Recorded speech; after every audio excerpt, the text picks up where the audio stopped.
Hari ini kita akan belajar mengenai hidrokarbon. Nanti setelah penjelasan bisa langsung mengerjakan tugas yang diberikan.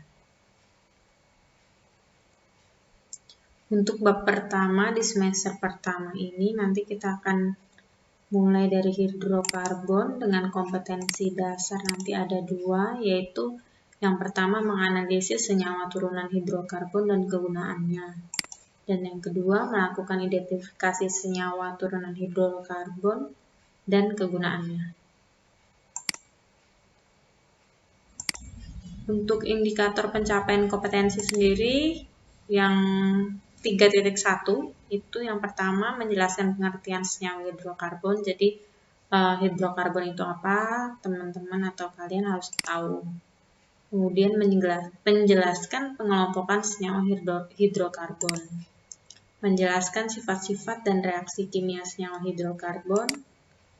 Dan yang keempat itu menganalisis suatu senyawa hidrokarbon tentang rumus, struktur, nama, isomer, dan reaksi kimianya. Kemudian seharusnya ada praktikum yang di 4.1, yaitu dengan cara kita mengetahui reaksi menggunakan reaksi dalam praktikum tersebut, sehingga teman-teman bisa tahu misalnya nanti kalau misalnya ada suatu senyawa kimia diberikan reaksi tertentu nanti akan menghasilkan apa. Nah, indikator pencapaian kompetensi di 4.1.1 ini nanti yang pertama adalah menentukan reaksi untuk mengidentifikasi senyawa turunan hidrokarbon berdasarkan gugus fungsinya. Dan yang kedua, melakukan identifikasi senyawa turunan hidrokarbon berdasarkan gugus fungsinya. Pendahuluannya. Kemarin sudah dikerjakan tugasnya, kalian diminta untuk menjawab beberapa pertanyaan, kemudian meringkas materi. Ini saya jelaskan lagi sedikit terkait kimia itu sebenarnya di tahun 1900-an dibagi menjadi hanya 2, yaitu kimia organik dan kimia anorganik. Kemudian pada tahun 1828, seorang ahli kimia Jerman bernama Friedrich Wöhler ini menemukan atau berhasil mensintesis senyawa organik ini dari zat-zat anorganik melalui persamaan-persamaan kimia. Jadi senyawa-senyawa organik ini nantilah yang akan disebut dengan hidrokarbon.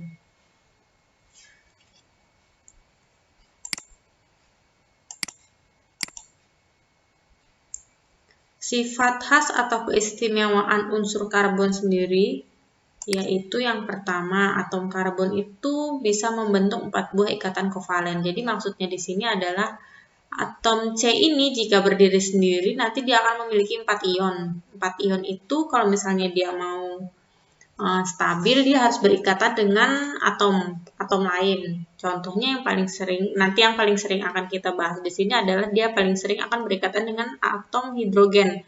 Karena karbon sendiri itu nanti adalah 4 negatif, sedangkan nanti hidrogen H positif. Jadi supaya seimbang itu 4 negatif, berarti hidrogennya itu juga harus 4. Jadi makanya nanti yang paling pertama, struktur paling pertama itu senyawa kimianya namanya metana, itu nanti CH4, supaya atom C ini sendiri nanti bisa stabil. Sifat khas atau keistimewaan unsur karbon lainnya yaitu ikatan yang terbentuk antar sesama atom karbon bisa membentuk suatu ikatan rantai karbon. Nah, rantainya ini nanti bisa dalam bentuk rantai terbuka atau lurus, namanya alifatik, atau bisa juga bentuknya melingkar. Bisa juga nanti dia banyak cabangnya. Nah, nanti kita akan belajar penamaan juga bagaimana cara menamakan unsur atau senyawa karbon itu sendiri. Kemudian kedudukan dalam rantai C-nya sendiri ini unsur karbonnya ya dalam satu rangkaian senyawa itu nanti bisa berupa C primer, C sekunder, tersier, dan kuarter. Nah, di tugas minggu lalu itu juga sudah kalian kerjakan juga kan, bagaimana penamaan-penamaan. Kapan dia dinamakan C primer, kapan dia dinamakan C sekunder, kapan dinamakan C tersier, ataupun C kuarter.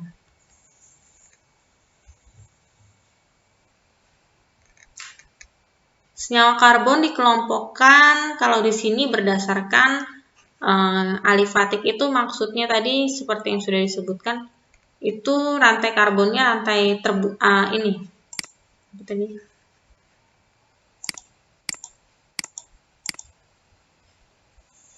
Rantai terbuka ya, sedangkan nanti yang siklik nanti bentuknya adalah melingkar. Nah, alifatik nanti dibagi lagi berdasarkan gugus fungsinya dan hidrokarbon nanti dibagi lagi jenuh dan tidak jenuh, siklik dibagi menjadi 3, karbosiklik, heterosiklik, polisiklik.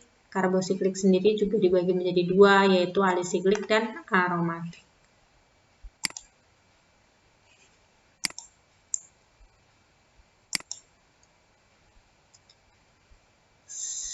Dimulai dari senyawa hidrokarbon jenuh atau alkana. Rumus senyawa hidrokarbon yaitu CnH2n plus 2. N di sini menunjukkan jumlah atom C. Jadi kalau misalnya N-nya itu, misalnya atom C-nya 1, berarti kan N-nya 1. Berarti ini dimasukkan ke rumus umum senyawanya, berarti C1 di sini kan, berarti kalau 1 itu tidak perlu dituliskan. Jadi nominal jumlah atomnya kalau misalnya 1 itu tidak usah disebutkan langsung. CH2 kali 1 tambah 2 berarti CH4. Berarti yang pertama kalau misalnya dia punya 1 atom C, atom hidrogennya harus ada 4 karena tadi sifat ya, salah satu keistimewaan atau sifat khas dari atom karbon itu memiliki ion atau bisa bervalensi ion 4. Jadi dalam membentuk ikatan tuh dia harus 4 gitu. Jadi punya tangannya tuh 4. Nah, ini tugas minggu lalu juga yang sudah kalian kerjakan. Ini dari nomor 1 sampai 10. Sebenarnya ada lebih dari 10, tapi nanti ini contohnya cuma 10. Nanti kalau misalnya rumus molekulnya lebih 10, nanti nama kimianya berubah lagi gitu ya. Jadi kalau C1 itu metana, C2H6 itu etana, C3H8 propana, butana, pentana, dan seterusnya. Sifat umum alkana nanti dibedakan menjadi 2, yaitu pertama sifat fisika dan sifat kimia. Yang pertama kita bahas sebentar adalah sifat fisikanya. Sifat fisikanya pada suhu kamar, suku yang pertama ini maksudnya tadi seperti tadi ya.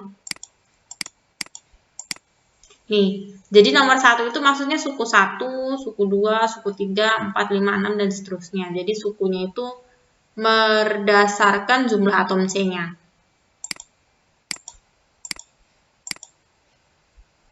Jadi pada suhu kamar, alkana suku pertama sampai keempat berbentuk gas dan tidak berbau. Sedangkan suku kelima sampai keenam berwujudnya cair, mudah menguap dan berbau seperti bensin. Dan suku yang lebih tinggi dari suku ke-16, jadi C17 dan seterusnya itu wujudnya padat dan tidak berbau. Titik didih dan titik leleh semakin tinggi dengan meningkatnya berat molekul.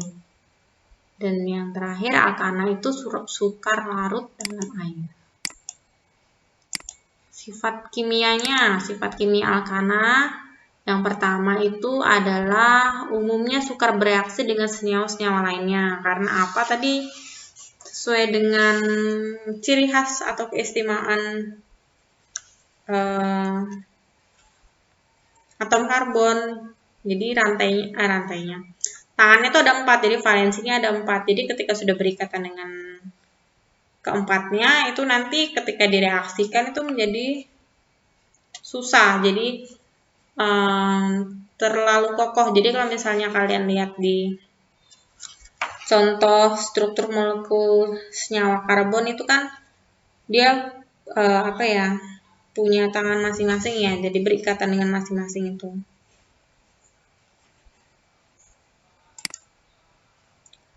Alkana dapat bereaksi substitusi dengan halogen. Pada reaksi ini, atom H dari alkana akan digantikan dengan atom halogen. Nah, ini contoh reaksi substitusinya. Nanti di akhir ada tugas, itu salah satu tugasnya itu membuat reaksi substitusi. Jadi di sini diperhatikan dulu. Ini kan CH4. CH4 tadi apa? Metana. Dia akan bersubstitusi dengan halogen Cl2, Br2, I2. Kalau gitu, misalnya ada metana direaksikan dengan diklorida, itu akan hasilnya CH3 klor plus HCl. Jadi hanya di sini akan berikatan dengan Cl. Nah, hanya karena C ini harus berikatan dengan 4, berarti kan Cl2 di sini akan satu berikatan dengan C di sini, karena ada 5 ikatan, hanya nanti akan lompat ke Cl. Jadi nanti kalau misalnya di kuliah itu nanti lebih spesifik lagi. Gimana kok dia bisa, ionnya bisa lompat ke atom Cl lainnya. Jadi Cl di sini akan menggantikan ion H di ikatan karbon gitu ya.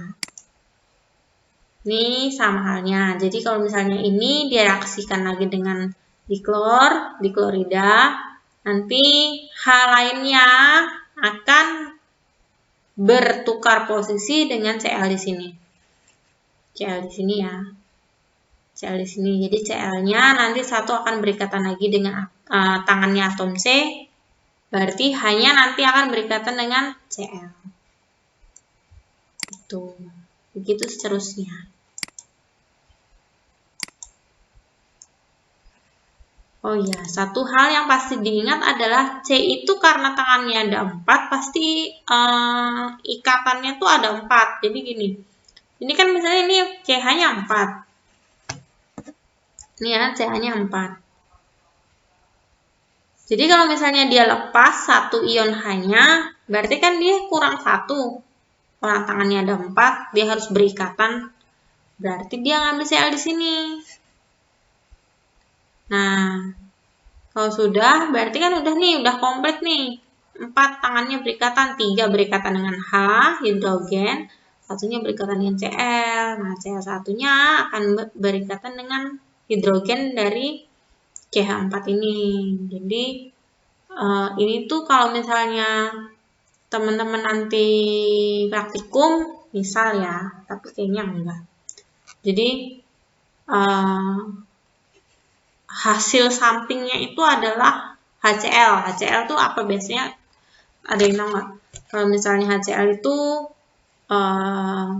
cirinya tuh apa? Asam. Biasanya kalau misalnya udah direaksikan dengan Cl2 berarti baunya nanti asam. Kalau dicek pH-nya nanti pH-nya rendah. Nah, gitu-gitu.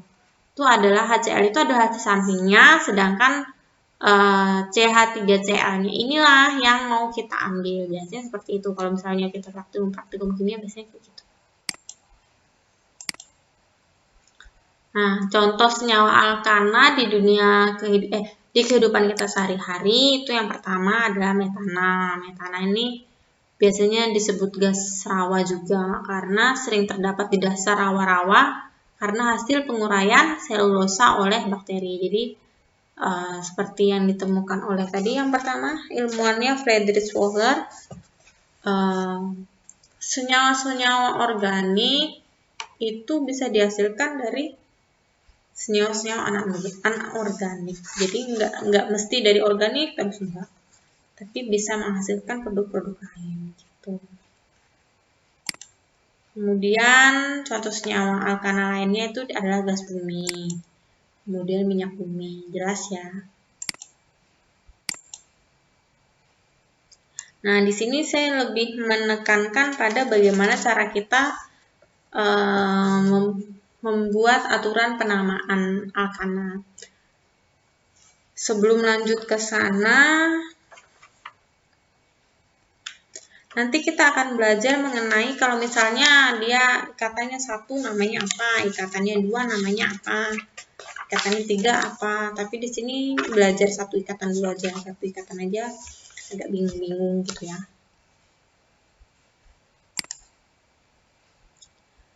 Ada 2 cara atau aturan penamaan senyawa karbon. Yang pertama berdasarkan IUPAC, itu nanti penamaan rasional yang memudahkan dalam menggambarkan suatu struktur dan rumus bangunnya, dan juga memudahkan dalam pemberian nama pada struktur yang sudah diketahui.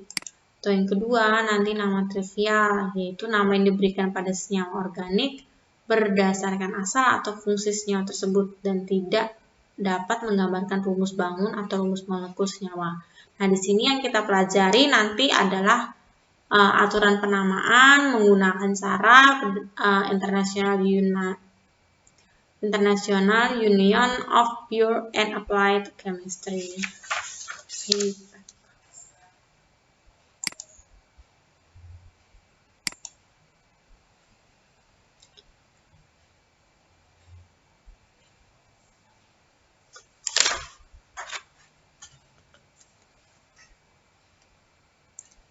Caranya gimana? Yang pertama itu mau baik rantai lurus atau rantai bercabang harus diberi nama. Jadi kalau misalnya gini, alkana rantai lurus disebut dengan alkana normal dan diberi nama dengan awalan N atau normal di depan nama alkananya.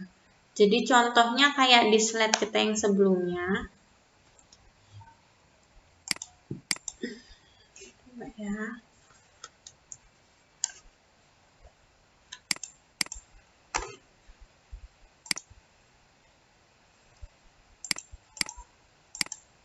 Nah, ini kan rantai lurus semua ini, nggak ada cabangnya. Nih, nggak ada cabangnya, nggak ada cabangnya, nggak ada cabangnya, nggak ada cabangnya. Lurus. Berarti nanti kalau dalam penamaannya, depannya harus diberi huruf N. N strip, kalau misalnya dia kayak gini rantainya, berarti N strip propana. Kalau misalnya C-nya ada 5, berarti N pentana, karena dia nggak ada cabangnya. Jadi maksudnya gitu ya. Jadi kalau dalam aturan penamaan itu, kalau misalnya dia rantai lurus, maka nama senyawanya adalah sebenarnya adalah di sini ada huruf tambahan huruf N. N strip tergantung nanti C-nya ada berapa. Kalau misalnya C-nya ada 3 ya N strip propana, C-nya ada 2 berarti N strip etana gitu.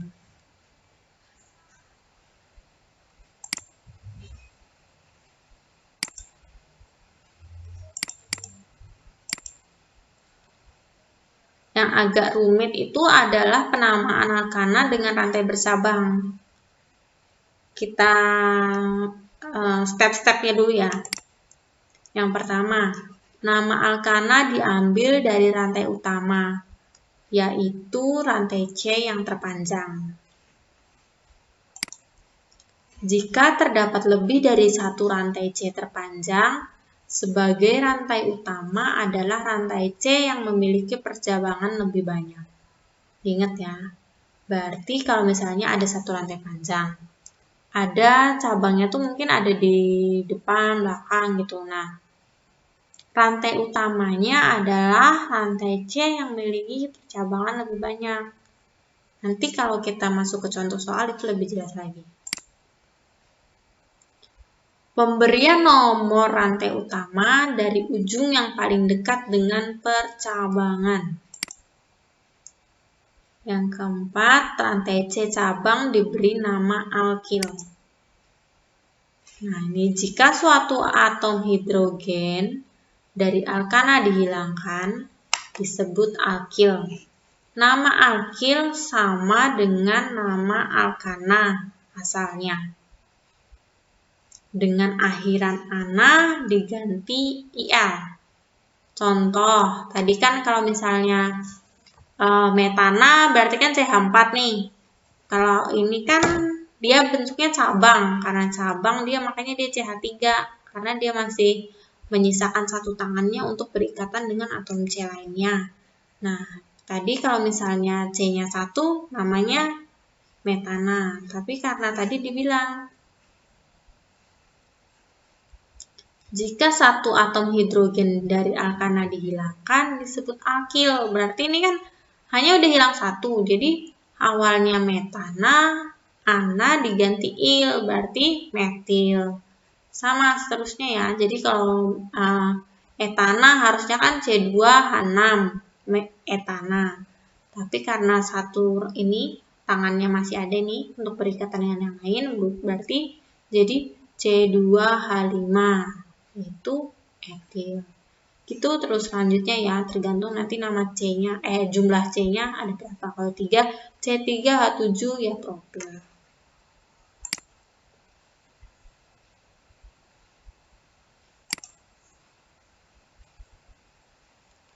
Nah ini, apabila terdapat lebih dari satu alkil yang sama, maka diberi awalan dengan menyebutkan jumlah alkilnya. Jadi kalau misalnya dalam satu atom C itu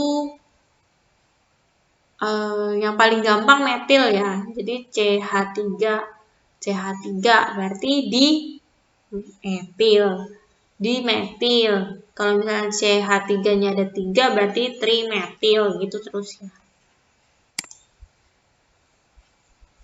Cabang alkil yang berbeda diurutkan berdasarkan urutan abjad dari nama alkilnya. Contoh, metil, etil, berarti M duluan apa E duluan? Karena E duluan, kalau menurut abjad, berarti kan ditulis berurut. Jadi, etil, metil, walaupun kalau misalnya dilihat dari jumlah atom C, itu lebih banyak atom C etil. Tapi kalau misalnya dalam penamaan kita berdasarkan urutan abjad. Jadi antara M dan E itu duluan E. Jadi yang ditulis itu adalah etil, metil. Nah, gitu. Terus di sini dimetil dan etil. Kan huruf D lebih duluan dibanding huruf E. Diingat kata dasarnya atau namanya adalah nama utamanya. Ini maksudnya nama senyawanya ya. Ini kalau di ini kan menunjukkan jumlahnya.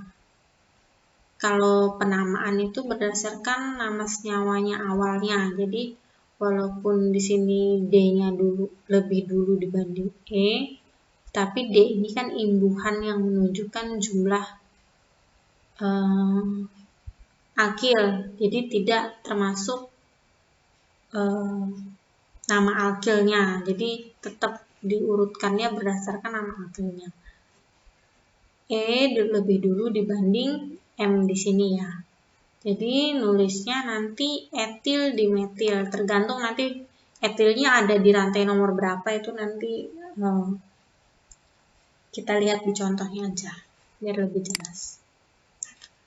Untuk rantai induk yang terikat dengan gugus-gugus fungsional, maka pemberian nomor terkecil diberikan berturut-turut kepada gugus fungsional. Ini nanti OH ini apa sebutannya, CHO apa, CO apa, COOH apa. Nanti di subbab-subbab selanjutnya nanti kita akan belajar lebih banyak. Kemudian gugus fungsional, ikatan rakap 3. Kemudian gugus fungsional, gugus alkil atau atom-atom halogen. Urutan penamaan senyawa alkana rantai bercabang, jadi rumus besarnya itu adalah nomor cabang, nama cabang, kemudian nama rantai utama. Nanti kita lihat kalau misalnya cabangnya tadi apa? CH3 metil. Nanti kita lihat dia kalau misalnya berdasarkan rantai panjang utamanya dia nomornya berapa. Berarti kalau misalnya dia di rantai nomor 2 berarti 2 strip, nama cabangnya apa? Kalau CH3 berarti metil. Berarti 2 metil Karena jumlahnya 1 ya metil, kalau jumlahnya 2 ya dimetil gitu ya. Nomor cabangnya tadi 2, nama cabangnya metil, rantai utamanya berapa? Nanti di rantai utamanya itu kita hitung C-nya dia ada berapa. Kalau C-nya ada 4 ya butana, berarti 2 metil 2 strip metil strip butana gitu.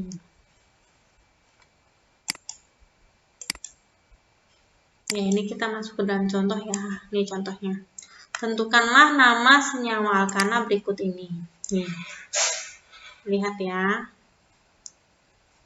Nih. Kalau kayak gini, ini kan 1, 2, 3, 4, 5, 6. Jangan dilihat dari rantai lurus. Kita lihat lagi, balik lagi. Tadi catatannya. Gimana cara penamaannya? Yang pertama, yang A. Nama alkana diambil dari rantai utama, yaitu rantai C yang terpanjang. Jadi kalau misalnya ada soal kayak gini, kita harus coba dulu, kita hitung dulu nih. Kalau misalnya panjang ke sini, berapa jumlahnya? 1, 2, 3, 4, 5, 6. Tapi kalau misalnya dia dibelokkan, nih, kayak contohnya yang ini ya. 1, 2, 3, 4, 5. Ya nggak bisa juga, karena dia 5, masih lebih panjang yang ini. Berarti kan tadi harusnya ngambil yang terpanjang. Terus ini ada percabangan kayak gini. Coba dihitung lagi. 1, 2, 3, 4, 5, 6, 7. Nah, ternyata kalau kita kayak gini, hitung berdasarkan seperti ini yang paling panjang. Berarti rantai utamanya adalah C-nya jumlahnya 7. Kalau C-nya jumlahnya 7 berarti apa tadi kalau misalnya di tabelnya tadi? 7. Dilihat lagi ya. Di tabelnya, jadi berdasarkan tugas kalian kemarin juga, itu adalah heptana gitu.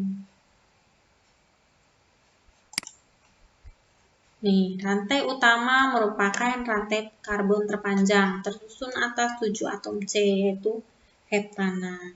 Kemudian, setelah itu ini dinomorin. Nih kan kalau di soal udah dinomorin nih. Kalau nanti misalnya ada soal, saya kasih soal, kalian kasih nomor juga ya. Jadi, sudah ditentukan mana yang paling panjang, terus dinomorin sama kalian.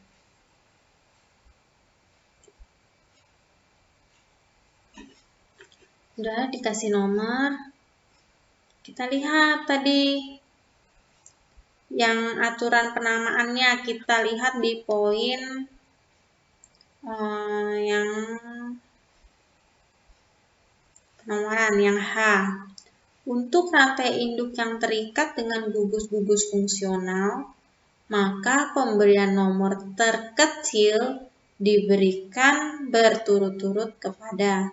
Nah, itu kan ada ketentuan-ketentuannya. Nah, kan ini kalau perpanjang kayak gini, 1, 2, 3, 4, 5, 6, 7. Penomoran itu bisa dari sini, yang ini, 1 di sini, atau 1 di sini. Jadi kita harus menentuin nih, 1-nya itu dari sini atau dari sini. Kalau ini kan karena contoh soal sudah ada nih penomorannya. Tapi kalau misalnya belum ada penomorannya, berarti kita harus tentuin sendiri. Penomor-nomor 1 itu dari yang ini, yang kiri, apa dari kanan. Nah, berdasarkan aturan tadi gimana? Pemberian nomor terkecil diberikan berturut-turut kepada. Nah, itu kita lihat di sini. Ada BR di sini, sedangkan di sini kalau percabangan dia cuma ada metil.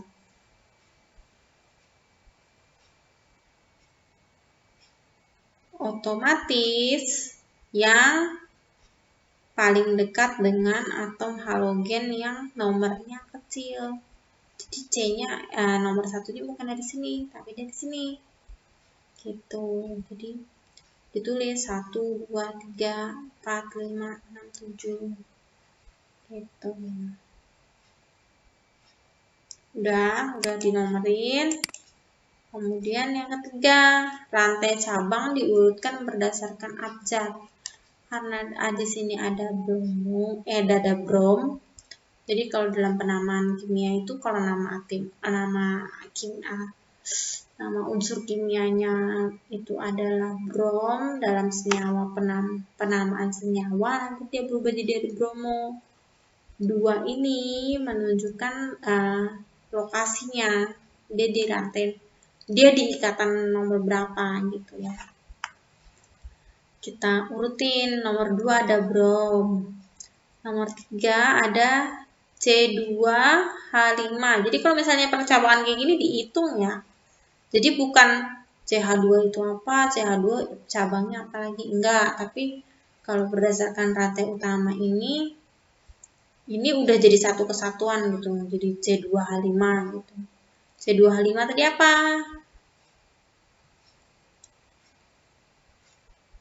C2H5 adalah etil karena C2 itu adalah etana karena dia bentuknya cabang berarti ana diganti IL jadi etil. Jadi di rantai di ikatan nomor 3 itu ada etil. Cari lagi nomor 4 tanpa cabang ya, jadi nggak usah dituliskan. Nomor 5 cabangnya adalah metil karena di sini CH3 ya. Terus nomor 6 ada metil lagi CH3. Jadi diurutin. Jadi kalau misalnya kayak gini ditulis nama atomnya apa,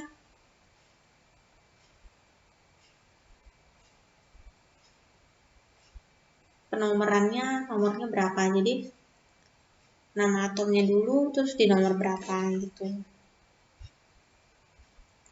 Kemudian kalau sudah komplit semua, udah tahu semua 3 ini, baru nama senyawanya disusun berdasarkan tadi urutan penamaan senyawa alkana, yaitu 2 bromo,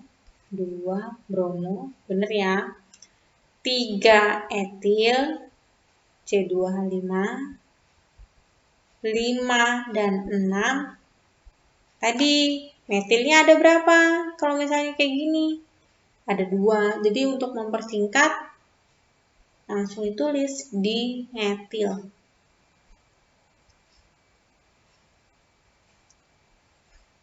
Di rantai nomor 5 dan 6. Jadi 5, 6 di metil, rantai terpanjangnya apa? Heptana.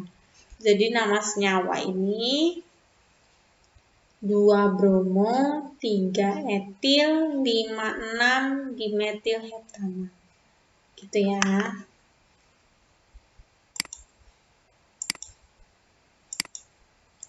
Nah, contoh yang kedua dibalik. Kita diminta untuk menggambar struktur senyawa alkana.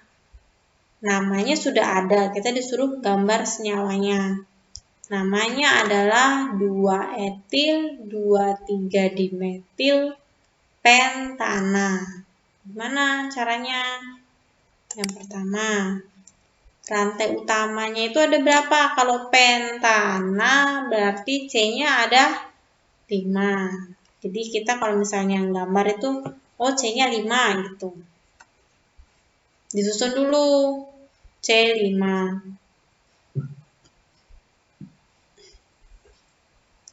Atom pengikatnya nanti aja ditulisnya. Yang penting atom C-nya dulu aja ditulis. Kemudian rantai cabangnya yang menunjukkan rantai cabang itu adalah imbuhan IL ini yang belakang ini. Cabangnya ada 3.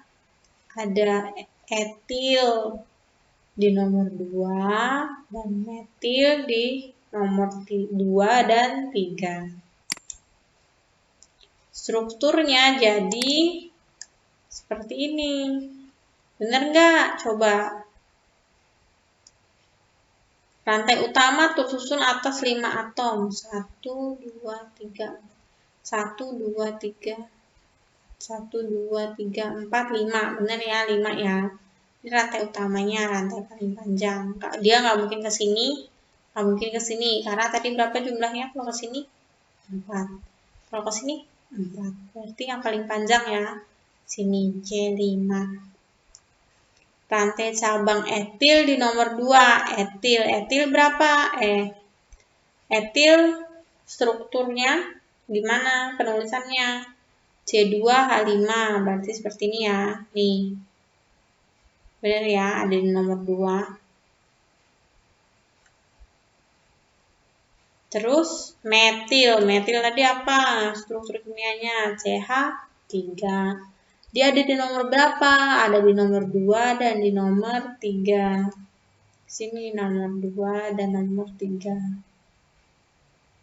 Kemudian kalau misalnya sudah baru dicek dia ikatannya ada berapa? 1. Berarti dia perlu hanya 3. Karena ini udah berikatan 4, dia nggak akan punya atom H lagi karena dia sudah nggak punya tangan, nggak punya ion yang bisa dibagikan dengan atom lain. Jadinya dia cukup berdiri sendiri karena keempat tangannya sudah berpasangan dengan atom-atom lainnya atau senyawa lainnya. Kemudian 2, 1, 2, 3. Nomor 3 ada metil lagi. Metil apa tadi? CH3. Udah tinggal ditarik. CH3 di sini tangannya ada 3. Karena tangannya ada 3, dia perlu atom H1.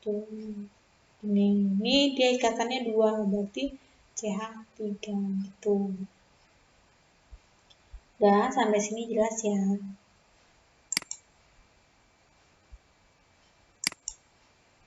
Tuh, nggak ada tugasnya.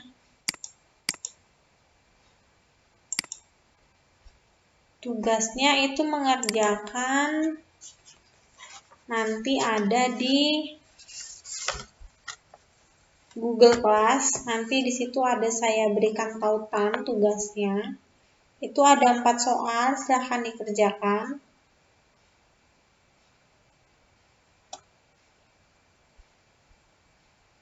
Yang nomor 1 itu penamaan.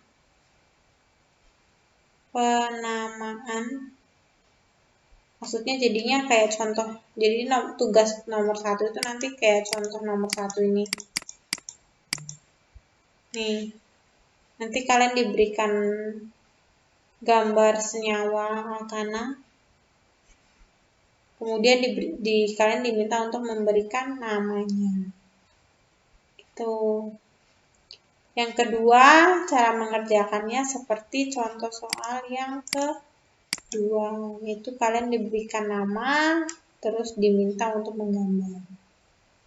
Kemudian yang ketiga, itu kalian diminta untuk membuat reaksi substitusi pada alkana. Jadi kayak pada saat saya menerangkan sifat senyawa kimia alkana, di situ kan ada reaksi kimia. Nah, substitusi. Nah, itu kayak gitu ngerjainnya. Gampang kok. Sama persis kayak contohnya, jadi lebih mudah. Nah, perlu diperhatikan nomor 3, itulah bagaimana caranya kalian menulis. Jadi penulisan reaksinya harus benar. Gitu ya. Nomor 4 itu kalian bisa searching sendiri terkait manfaat senyawa alkana bagi dunia farmasi. Itu, jadi nanti sampai jam 12 silakan dikerjakan tugasnya. Tugasnya dikerjakan di buku tulis. Nanti kalau sudah, teman-teman diminta untuk memfoto hasil pekerjaannya, kemudian diupload di Google Class dengan pada bagian yang pojok kanan atas ya, yang bagian serahkan. Itu silahkan dikerjakan. Terima kasih.